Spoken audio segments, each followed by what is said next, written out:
Pernahkah Anda tertanya-tanya, mengapa pada hari-hari tertentu kita sangat ingin dipeluk oleh suami, mahu belayan yang istimewa, tetapi pada hari yang lain, kalau ada orang tersentuh sedikit pun kita sudah rasa rimas? Dan pernahkah terlintas di pikiran Anda, adakah kita sudah semakin tua menyebabkan keinginan itu hilang? Atau adakah tubuh kita sedang mengalami masalah yang kita sendiri pun tidak faham? Hari ini, Alia Sofia ingin mengajak Anda semua untuk mencari jawaban kepada persoalan yang kedengaran sangat pribadi ini. Tetapi sebenarnya, ia adalah sesuatu yang sangat kerap berlaku tanpa kita sedari. Pada waktu bilakah dalam sehari seorang wanita paling mendambakan cinta hubungan intim? Tetapi apa yang lebih penting, Alia Sofia mahu kita bersama-sama memahami bagaimana caranya supaya suami istri tidak lagi berselisih arah. Tidak lagi berasa seperti orang asing, walaupun berada di sisi satu sama lain atau masing-masing mempunyai rentak yang berbeza. Selamat kembali semua ke saluran Sentuhan Kasih Radio. Jika Anda merasakan topik mengenai kesihatan intim di ranjang, psikologi, seksualiti dan kehidupan rumah tangga adalah sesuatu yang Anda perlukan ketika ini, jangan lupa untuk tekan butang subscribe, like, dan kongsikan video ini agar lebih ramai orang berpeluang untuk mendengar dan memahami tubuh serta emosi mereka sendiri. Sebelum kita bercakap tentang waktu paling sesuai untuk belayan cinta, Alia Sofia ingin menyentuh tentang satu gambaran yang sangat biasa kita dengar. Ramai kaum lelaki pernah meluahkan kepada Alia Sofia dengan ayat yang hampir sama. Kebelakangan ini, istri saya seperti orang asing. Setiap kali saya cuba bermanja, dia hanya berbaring diam tanpa berkata apa-apa, tiada respons. Bila saya sentuh, dia akan memalingkan muka. Mungkin dia sudah tidak cintakan saya lagi. Kawan-kawan sekalian, kesunyian atau sikap diam seorang wanita tidak semestinya bermaksud dia sudah kehabisan rasa cinta atau hilang keinginan. Lebih-lebih lagi, bagi golongan makcik, ibu saudara, atau kakak-kakak yang lebih berusia daripada kita. Sejak kecil lagi, mereka dididik bahawa anak perempuan yang baik mesti tahu menjaga maruah dan kehormatan diri. Isu mengenai nafsu syahwat adalah sesuatu yang pantang untuk disuarakan, apatah lagi untuk ditunjukkan. Apabila sudah dewasa dan berkahwin, memang sayangkan suami, tetapi kepercayaan lama itu masih menebal. Jika suami mahu, kita layankan sahaja. Tetapi kalau kita yang meminta dahulu, nanti orang akan cop kita sebagai wanita jenis apa pula, sampai ada nafsu setinggi ini. Akibatnya, ada kalanya jauh di sudut hati mereka sangat mendambakan cinta, mahu dipeluk, mahu disentuh, tetapi dari luaran mereka masih berpura-pura bersikap dingin. Apabila naik ke katil, mereka berbaring kaku, langsung tidak berani untuk memulakan langkah pertama. Lama-kelamaan, sikap diam itu bertukar menjadi jurang pemisah. Pihak suami mula membuat andaian sendiri, mesti dia dah bosan dengan aku. Pihak isteri pula mula menyalahkan diri sendiri, mesti aku ni ada masalah. Kalau aku luahkan, pasti orang akan ketawakan aku. Pakar-pakar pernah mengingatkan secara halus bahawa keinginan seksual wanita tidak hilang ke mana-mana. Ia cuma disembunyikan dengan sangat rapi. Disimpan di sebalik pesanan ibu dan nenek pada zaman dahulu. Disembunyikan di sebalik ketakutan dinilai, dikritik sebagai wanita yang tidak sopan. Disimpan di sebalik keletihan memikirkan soal kelangsungan hidup, kewangan, urusan anak-anak, dan hal kerjaya. Oleh itu, sebelum bertanya bilakah waktu wanita paling mahukan hubungan intim, kita perlu menerima satu hakikat ini terlebih dahulu. Dia mungkin mempunyai keinginan, tetapi memilih untuk berdiam diri. Ataupun, mungkin dirinya sendiri tidak dapat mendengar suara daripada tubuhnya. Sekarang, mari kita berbalik kepada persoalan yang sering menjadi tanda tanya ramai. Benarkah wanita selalunya mempunyai keinginan seksual pada waktu awal pagi, sekitar jam 4 hingga 5 pagi? Begitu? Dari sudut jam biologi manusia, tubuh setiap individu mempunyai jam dalaman yang mengawal banyak perkara. Waktu tidur, tenaga, hormon, emosi, dan juga kemampuan untuk merasai kenikmatan. Bagi sesetengah wanita, terutamanya, apabila mereka mendapat tidur yang cukup dan tidak tidur lewat, waktu antara subuh hingga awal pagi adalah tempoh di mana badan mula berjaga, peredaran darah berjalan lancar, hormon menjadi lebih stabil, dan minda juga lebih lapang. Sekiranya pada pagi itu Anda tidak perlu tersentak bangun akibat bunyi jam loceng, tidak kelam kabut diseru untuk melakukan kerja rumah, tidak perlu bergegas ke pasar atau pergi bekerja, sebaliknya dapat berbaring diam sebentar lagi. Pada saat yang hening dan tenang yang jarang-jarang dapat dinikmati itu, ramai wanita akan mendapati diri mereka lebih sensitif dan mudah terbuai dengan pelukan, sentuhan lembut, atau kehangatan daripada insan yang berbaring di sebelah mereka. Ini bukanlah waktu keemasan yang mewajibkan Anda untuk melakukan aktiviti tersebut. Sebaliknya, ia adalah waktu di mana tubuh dan minda paling kurang diganggu, menjadikannya lebih mudah untuk membuka hati. Tetapi Hagia Sophia perlu menjelaskannya dengan terang bagi mengelakkan salah faham ya. Bukan semua wanita mesti mempunyai keinginan pada pukul 4 atau 5 pagi. Jika Anda mengalami masalah sukar tidur, tidur lewat, sedang tertekan stres, sedang mengambil ubat-ubatan, atau mempunyai ketidakseimbangan hormon, pada waktu itu badan Anda hanya mahu menyambung tidur sahaja. Ia sama sekali tidak mahukan apa-apa yang lain. Dan tiada sebarang angka waktu yang menjadi standar bagi semua orang. Ada yang sesuai pada awal pagi, ada pula yang berasa lebih selesa pada lewat petang hingga ke malam. Ada juga yang hanya akan berasa tenang selepas anak-anak semuanya sudah tidur dan keadaan rumah sunyi sepi. Oleh itu, daripada kita bersusah payah mencari waktu keemasan di dalam buku panduan, lebih baik kita merenung ke dalam diri sendiri. Pada hari di mana tidur kita cukup, tiada tekanan, dan minda lapang, kita akan rasa tubuh kita lebih rilaks, sensitif terhadap sentuhan dan lebih mudah terangsang. Manakala, pada hari di mana dari pagi sibuk tak menang tangan macam gasing, hati sarat dengan kerisauan, walaupun tubuh badan kita sihat macam mana sekalipun, sukar untuk keinginan itu bersuara.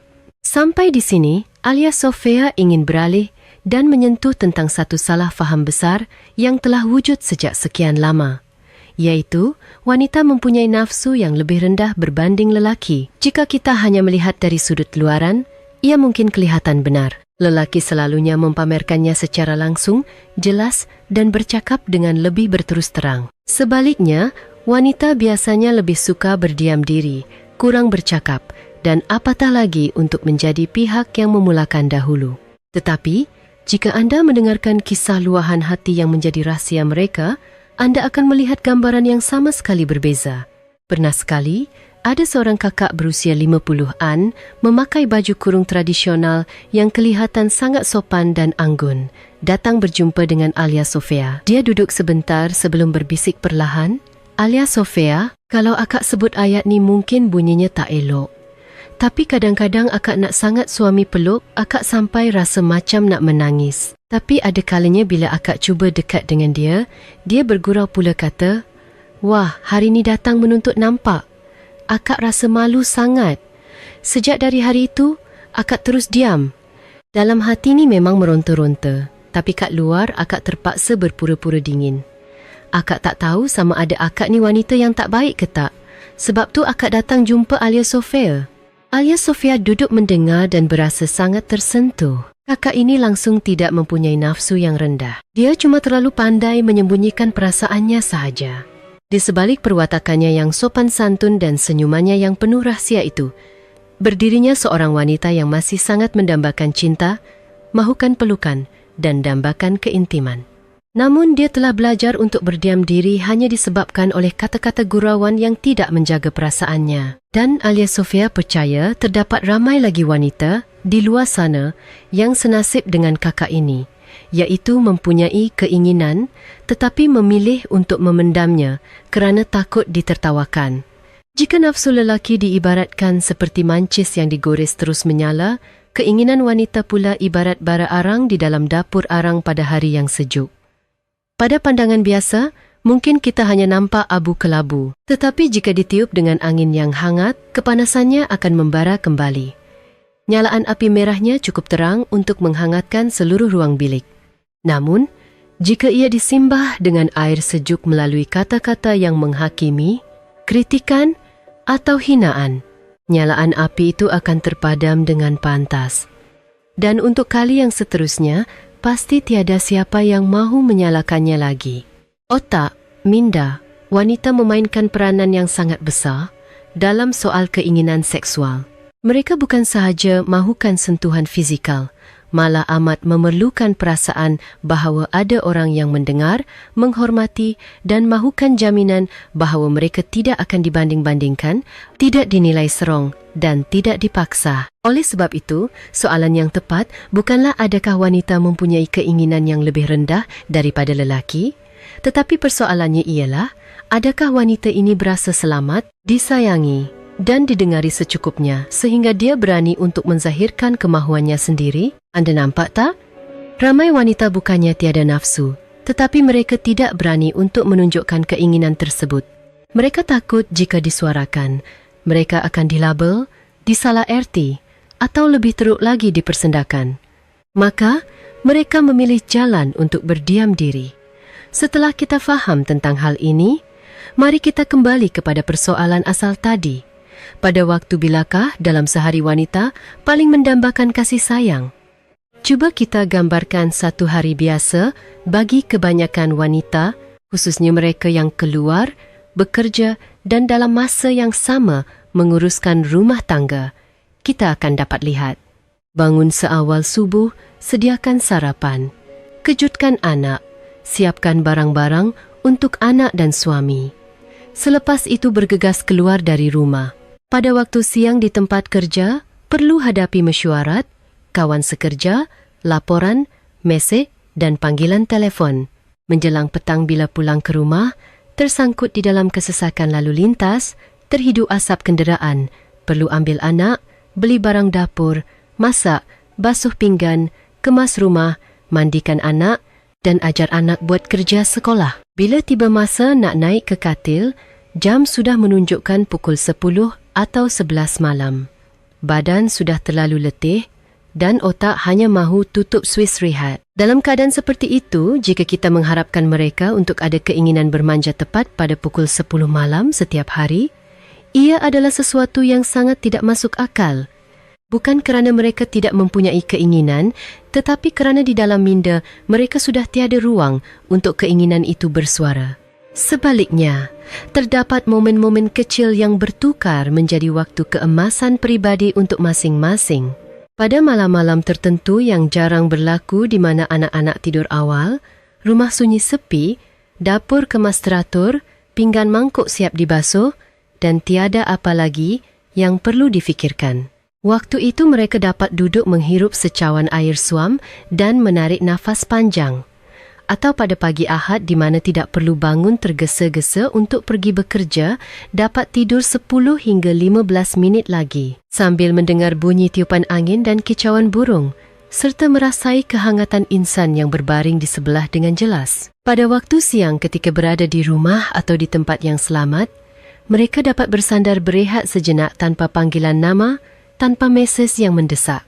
Pada waktu-waktu sebeginilah, dengan hanya satu genggaman tangan, satu pelukan dari belakang atau bisikan lembut yang bertanya, "Hari ini awak rasa macam mana? Boleh abang peluk awak sikit?" Seringkali ia sudah memadai untuk membuatkan wanita itu berasa dirinya disayangi dan dihargai.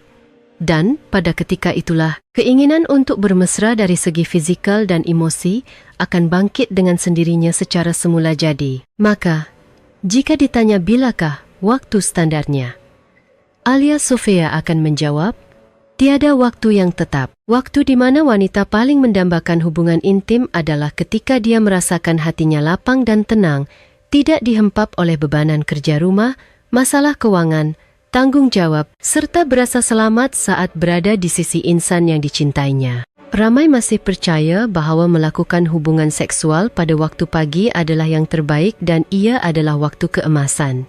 Alia Sofia bersetuju bahawa waktu pagi mungkin sangat sesuai bagi segelintir pasangan. Badan bertenaga, hormon stabil, dan suasana pula damai. Tetapi, bukan semua orang adalah sama. Bagi sebilangan wanita, terutamanya golongan makcik, ibu saudara, atau rakan-rakan yang mengalami masalah sukar tidur, tekanan darah rendah, atau penyakit jantung, mengejutkan mereka terlalu awal pagi, kemudian terus dikerah melakukan aktiviti fizikal yang berat, mungkin akan membuatkan tubuh mereka berasa lebih letih daripada biasa, pening kepala dan lesu sepanjang hari. Dari sudut emosi juga tidak kurang hebatnya. Ramai kakak-kakak dan kawan wanita mengadu kepada Alia Sofia. Pagi-pagi baru buka mata, badan pun rasa sengal-sengal lagi. Kepala masih berpusing, belum sempat gosok gigi atau cuci muka, belum yakin lagi fasal bau mulut dan bau badan, tiba-tiba dah ditarik. Kalau ikutkan nak jaga hati, memanglah bagi. Tapi bila dah selesai tu rasa kosong sangat, makan hati. Akak cuma harap dia tanya satu ayat je, awak rasa macam mana? Nak bersama tak? Oleh hal yang demikian, waktu pagi hanya akan menjadi waktu keemasan, sekiranya tubuh, badan dan emosi kedua-dua belah pihak bersetuju. Jika salah satu pihak belum bersedia atau diri anda sendiri belum rasa sedia, hubungan intim tersebut sentiasa boleh ditangguhkan ke waktu yang lain atau pada hari lain di mana kalian berdua dapat bertemu pada rentak yang tepat.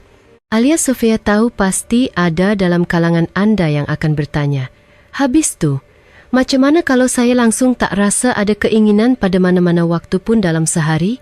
Adakah saya ini tidak normal?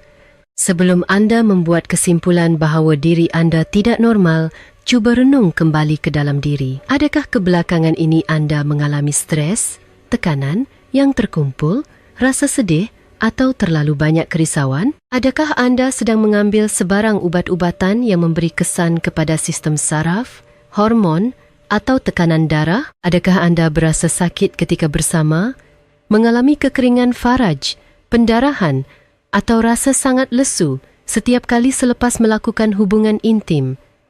Bagaimanakah corak tidur anda akhir-akhir ini? Adakah anda sering sukar tidur, gelisah, atau asyik terjaga di tengah malam? Keinginan seksual bukan sekadar persoalan suka atau tidak suka. Sebaliknya, ia juga merupakan petunjuk kesihatan secara menyeluruh. Sekiranya keadaan ketiadaan nafsu seksual ini berlarutan untuk tempoh yang panjang, berserta dengan gejala kelesuan, sukar tidur dan berasa sakit ketika melakukan hubungan intim, Alia Sofia menganjurkan agar anda berjumpa dengan doktor pakar. Kadang-kadang, dengan hanya menyelaras kembali hormon, menukar ubat, membantu memulihkan masalah tidur, dan merungkai simpulan masalah di dalam hati, nafsu itu akan kembali semula secara semula, jadi tanpa perlu anda memaksanya. Satu lagi soalan yang sangat kerap diajukan, suami suka minta pada waktu tetap yang sama setiap hari, tapi saya rasa tak selesa. Kalau saya selalu tolak, takut nanti dia naik angin pula. Alia Sofia amat memahami kerisauan ini. Namun, Alia Sofia tetap berpendapat bahawa perkara paling penting ialah kemampuan kita untuk berbincang bersama. Bukannya dengan cara memaksa diri sendiri untuk melayani kehendaknya pada waktu yang ditetapkan semata-mata kerana takut pihak satu lagi berkecil hati. Anda mungkin boleh bercakap dengan nada yang lembut seperti, "Bukan saya tak sayang abang, tapi pada waktu macam tu, saya penat sangat. Badan ni memang tak larat. Boleh tak kita cuba tukar ke waktu lain di mana kita berdua rasa lebih selesa? Contohnya malam nanti kita tidur awal sikit atau tunggu hujung minggu yang tak perlu kelam kabut." Sekiranya lelaki tersebut benar-benar mencintai dan menghormati anda, dia pasti akan sudi mendengarnya. Dan kadangkala, komunikasi sebeginilah yang akan menjadi waktu keemasan yang baharu. Suatu momen di mana dua individu berani menyuarakan kehendak masing-masing, kemudian didengari tanpa sebarang hukuman, penilaian atau prejudis. Akhir kata, Alia Sofia ingin menyimpulkan topik ini melalui 3 poin yang ringkas. Pertama, keinginan seorang wanita tidak akan hilang ditelan usia. Ia hanya mengubah bentuk luahannya berserta rentak waktu sahaja. Kedua, tiada waktu keemasan yang menjadi standard bagi semua pihak. Yang ada hanyalah detik di mana tubuh dan minda serentak menyuarakan, "Saya sudah bersedia." Ketiga, apabila pasangan suami isteri tahu untuk bertanya khabar dan menghormati perkataan tidak pasangan masing-masing. Tidak kiralah waktu apa sekalipun, pagi, lewat pagi, petang, mahupun malam, ia berpotensi untuk diangkat sebagai waktu keemasan untuk bercinta. Jika selepas menonton video ini sehingga habis, anda lakukan satu perkara kecil sahaja, iaitu menoleh dan bertanyakan satu ayat ini kepada teman hidup anda, sejak kebelakangan ni awak rasa macam mana? Ada tak waktu dalam sehari yang awak rasa lebih tenang, rilaks, yang membolehkan kita bermanja bersama? Alia Sofia percaya bahawa jurang jarak antara anda berdua sudah pun menjadi semakin dekat. Terima kasih kepada anda semua yang masih bersama Alia Sofia sehingga ke minit terakhir. Jika anda berpendapat topik ini membawa manfaat, bantulah dengan menekan butang like, ikuti, subscribe saluran ini dan kongsikan ia kepada sesiapa yang anda rasakan memerlukan input ini demi memahami diri mereka sendiri. Sekiranya anda mahu Alia Sofia menghasilkan video tambahan memfokuskan kepada jam biologi tubuh, perubahan nafsu pasca bersalin, simptom selepas menopause ataupun pelbagai salah faham melibatkan perhubungan pasangan kelamin, anda bolehlah tinggalkan cadangan tersebut di ruangan komen di bawah ya. Kita berjumpa lagi dalam siaran video akan datang.